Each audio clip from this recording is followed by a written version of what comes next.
22 minutes de jeu ici à Kazeri et on va aller faire un tour du côté de Tel Aviv pour voir où on en est entre Saint-Etienne et l'Hapoel Tel Aviv. Jérôme. Oui Thierry, ce sont les dernières secondes ici avec peut-être une occasion à nouveau pour Saint-Etienne. Saint-Etienne qui mène toujours 2-0. Il y a eu un but refusé tout à l'heure pour Tel Aviv. On est arrivé juste à ce moment-là. Là, ce sont vraiment les dernières secondes et le temps additionnel. Saint-Etienne, 26 ans après, qui réussit son retour. Voilà, c'est terminé. Saint-Etienne donc qui bat Tel Aviv 2-0, 26 ans après. Le retour en Coupe d'Europe pour Saint-Etienne est réussi. On vous laisse Thierry et Laurent donc sur cette belle victoire stéphanoise. Saint-Etienne qui va d'ailleurs retrouver le Paris Saint-Germain en championnat.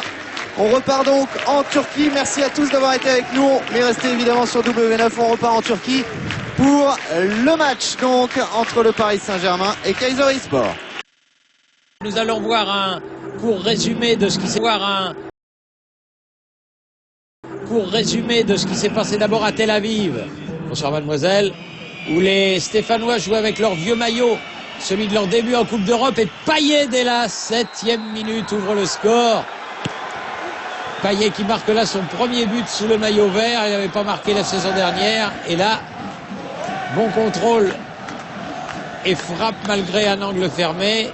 C'est très bien joué de la part de Payet qui permet à son équipe de mener 1-0. Les joueurs de Saint-Etienne qui se procurent beaucoup d'occasions et qui font flamber le gardien de Tel Aviv. Nous sommes toujours en première période. Et nouveau tir de la droite de Payet. Pied gauche, mais cette fois-ci bien capté par le gardien de Hapoel Tel Aviv.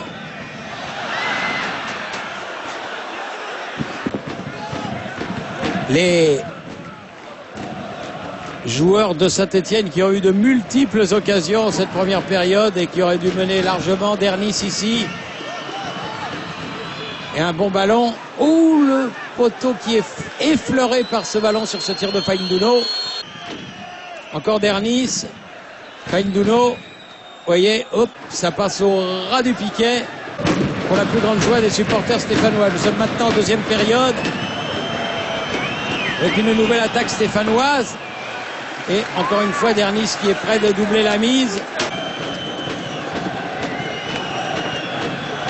Lambrin. Ballon qui sort en corner.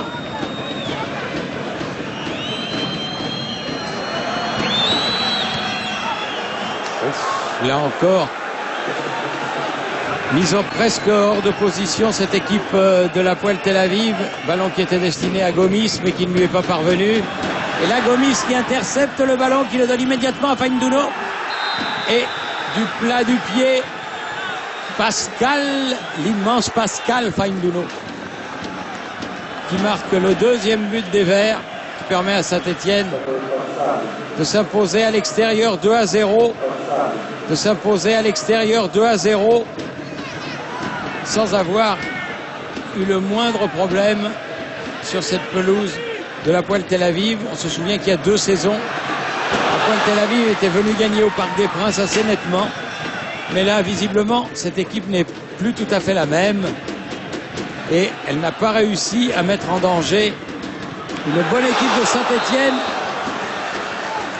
qui est à 2 doigts là, de concéder un but.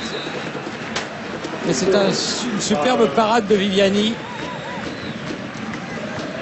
Les joueurs de Tel Aviv qui appuient en fin de match, qui se créent des occasions, mais qui ne parviennent pas à conclure. Et le score en restera là. Victoire des Verts sur le terrain de l'Hapoel Tel Aviv avec une occasion de 3e but, mais le ballon poussé un peu loin par Faïnduno. Dans les derniers instants de la rencontre.